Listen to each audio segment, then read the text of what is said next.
Hello everyone, my name is Tammy. I live in Donghai City and today I will read a book called Revolutionary War on Wednesday. Let's read and find out. Chapter 1 Wednesday. Wake up, Jack, Annie whispered. Jack opened his eyes. He looked at his clock. It was 6 a.m. Come on, Annie whispered. She was standing at his bedroom door, already dressed. Now, said Jack. Yeah, it's Wednesday. We have to go to the treehouse, she said. Oh man, Wednesday, said Jack. Suddenly, he was wide awake. We have to help save Camelot, said Annie. I know, said Jack, scrambling out of bed. Meet you out front, said Annie. Jack quickly changed into his jeans and t-shirt. He threw his notebook and pencil into his backpack. Then he slipped down the stairs and out the front door. Annie was sitting in the gray early light. All set? She whispered. Yep, said Jack. They took off running across their yard. They ran down their quiet street and into the Frog Creek woods. Soon they came to the treehouse. They climbed up the rope ladder. In the early light, they saw Morgan's note, the same note they found on Sunday. Jack picked it up and read aloud. Dear Jack and Annie, Camelot is in trouble. To save the kingdom, please find these 4 special kinds of writing from my library. Something to follow, something to send, something to learn, something to lend. Thank you, Morgan. Annie picked up a piece of paper lying on the floor. It was a list of rules from the famous nurse Clara Barton. They had met her on their journey to the Civil War. On Sunday, we found this first special writing, said Annie. Something to follow. Yeah, said Jack. And now we need to find the second thing, something to send. He picked up a book lying on the note. The cover showed shoulders on a snowy riverbank. The title was The Revolutionary War. Jack frowned. Uh-oh, said Annie. Another war, said Jack, sighing. You still want to go? Said Annie. We have to, said Jack. He hated the suffering. Had he been in the Civil War, they had no choice. They had to help Morgan with Camelot. He pointed at the cover of the book. I wish we could go there, Jack said. The wind started to blow. The treehouse started to spin. It spun faster and faster. Then everything was still, absolutely still. Chapter 2 Day or Night. Jack shivered. The wind blew hard. It's cold, he said. He could see his breath in the air. Wrap your scarf tighter, said Annie. Jack looked down. He had a wool scarf around his neck. He was also wearing woolen pants that buttoned at the knees, a coat and hat with 3 corners. On his feet were funny-looking shoes with buckles. In place of his backpack was a leather bag. Annie was wearing a long coat over a long dress. Jack pulled his scarf tighter. Then he looked out the window with Annie.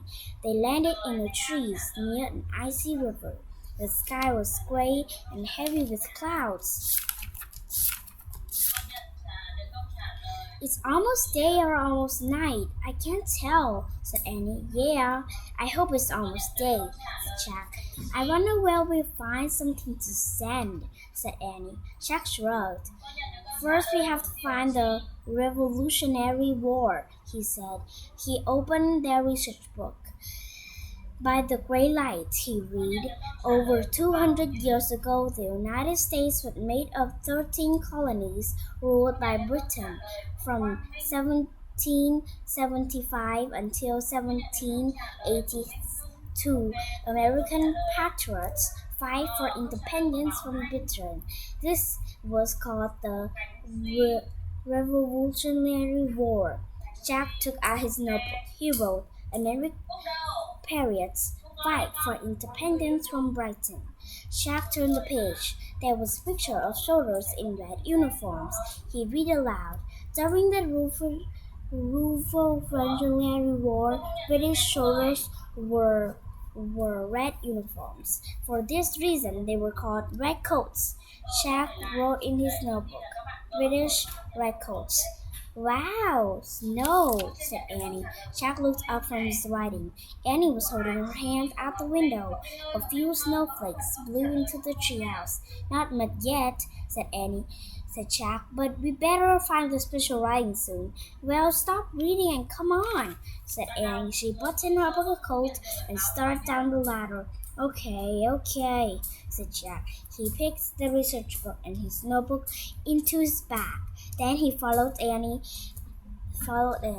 When they stepped onto the ground, there were more snow flurries. The sky was growing darker. I'm afraid it's almost night instead of day, said Jack. Yeah, said Annie, looking around. Hey, look, people! She pointed up the river. In the misty distance was a campfire. Several men sat around the fire. They all had held muskets. Maybe they can help us, said Annie. She started away, but Jack grabbed her. Wait, I think they're soldiers, he said. They have muskets. Remember the muskets from the Civil War? The guns that the soldiers carried? Oh, yeah, said Annie. They might be redcoats, said Jack. Let's sneak closer and get a better look at the uniforms. Quick, said Annie, before it's dark to see. Chapter 3. It's time. Annie lifted up her long dress and ran to a tree close to the river. Jack held onto his hat and ran after her. They peeked out from behind the tree. More snow flurries rolled in the twilight. Redcoats, whispered Annie. Can't tell, said Jack. In the flickering firelight, the men didn't seem to be wearing uniforms at all. They wore ragged pants and coats. Some even had their feet wrapped in tattered cloth. Come on, Annie said. She ran to the tree closest to the river. Jack followed. This is as close as you get, he whispered.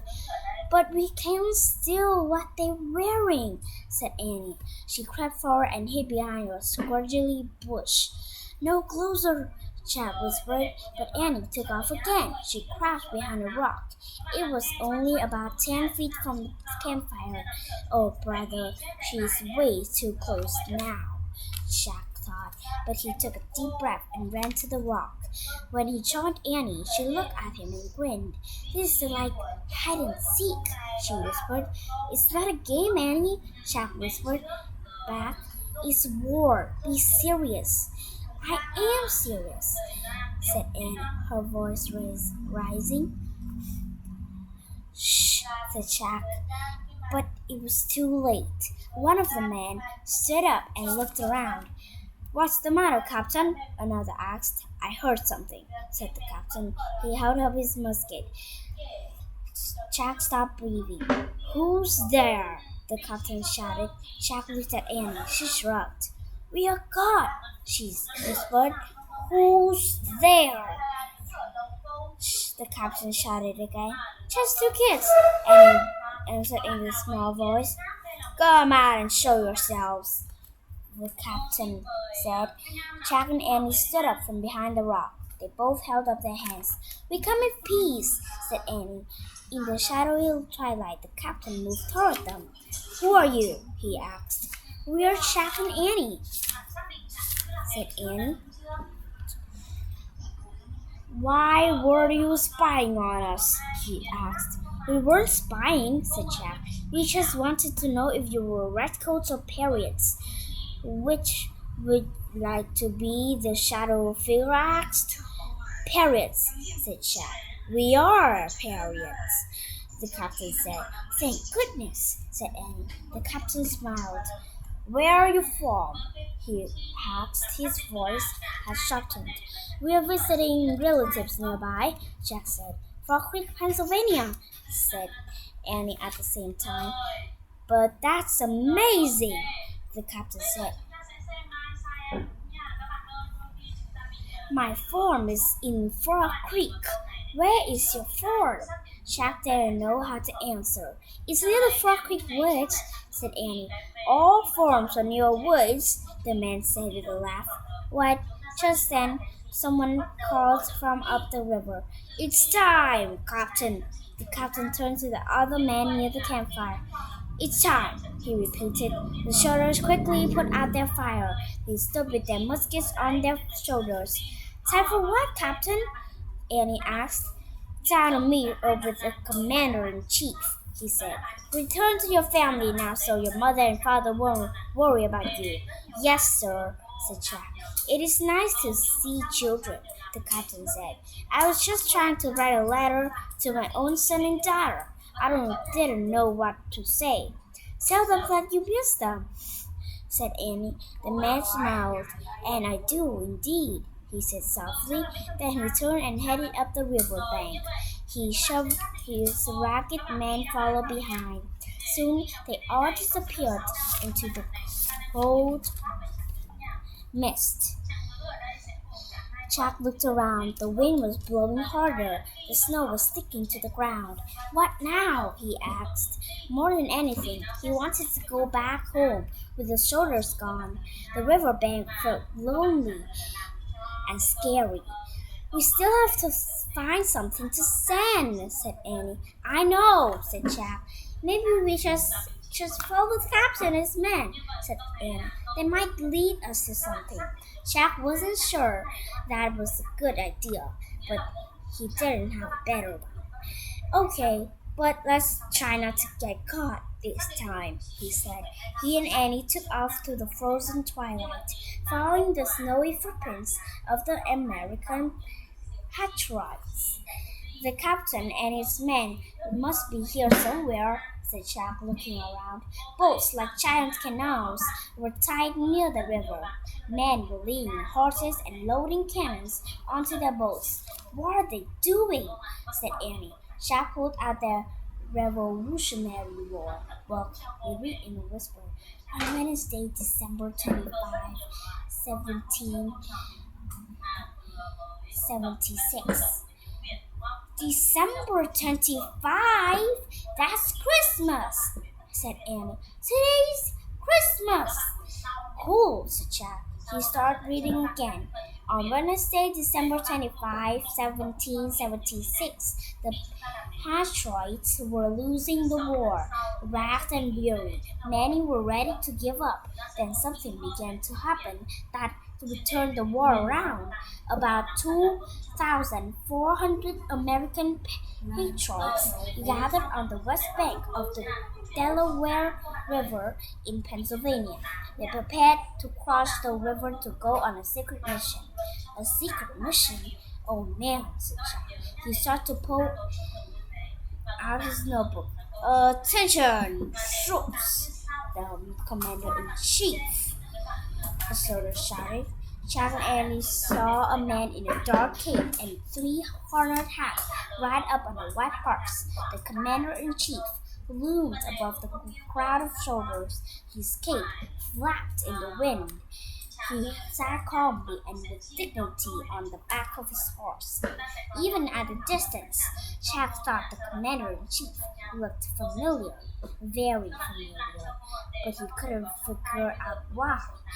A dangerous mission lies before you all, the man shouted above the wind. But I want you to have courage. You must remember the words of Thomas Paine. The commander-in-chief held up a piece of paper. He read to his men. These are the times that try men's souls. The summer soldier and the sunshine patriot will, in this crisis, shrink from the service of their country. But he that stands it now deserves the love and thanks of men and women. Wow, that's great, whispered Annie, listening to the powerful words. Jack felt his spirits rise too. The harder the conflict, the more glorious the triumph, the commander-in-chief went on.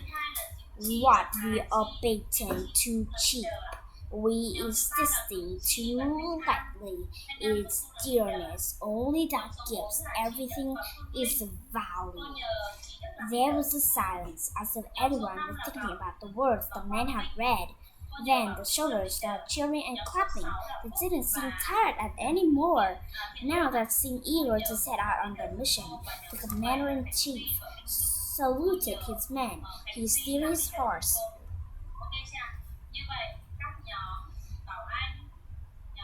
toward the river.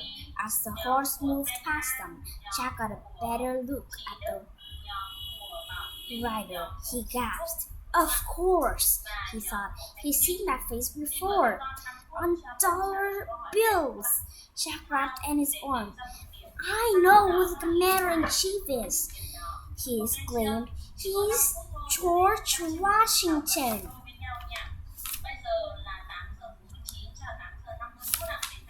Chapter 5 The Letter. George Washington? Really? Said Annie. Yeah, I think he is, said Jack. Wow, where'd he go? Said Annie. I want to see him again. Come on. She started toward the river. Wait, don't go far, said Jack. I just want to make sure it's him. He opened the Revolutionary War book. He found a picture of the boats on the riverbank. He read, when General George Washington gathered his troops by the Delaware River, he was commander-in-chief of the whole American army. The general led the army for 6 years until America became a free and independent nation.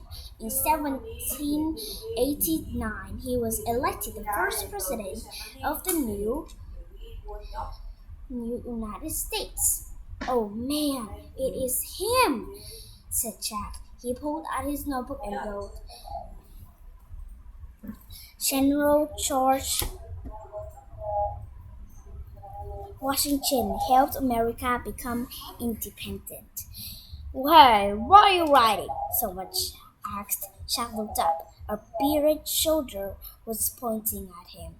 Jack shoved the Revolutionary War book and his notebook into his bag. Nothing, sir, he said. He started walking away. The man shouted after Jack. But Jack ran down to the river and lost himself in a crowd of soldiers. When he looked over his shoulder, he was relieved. The bearded man was nowhere in sight. Stop, young man! Someone shone a lantern right in Jack's face. Jack gasped. It was the captain. I told you to go home, Jack, the captain said sternly. Where's your sister? Jack looked around. Where was Annie? I don't know, he said. Find her at once and go back to your family, the captain ordered. Our secret mission is very important. Children will only get in the way. Yes, sir, said Jack. The captain started to leave, but he stopped. I wonder if you could do me a favor, Jack, he asked. Sure, said Jack.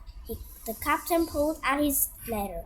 This is my letter to my children, he said. It's a farewell letter. Would you please take it back with you to Frog Creek? Yes, sir, said Jack. You must only send if you hear that we have failed in our mission and many patriots were lost, said the captain. Yes, sir, said Jack. The captain handed his letter to Jack.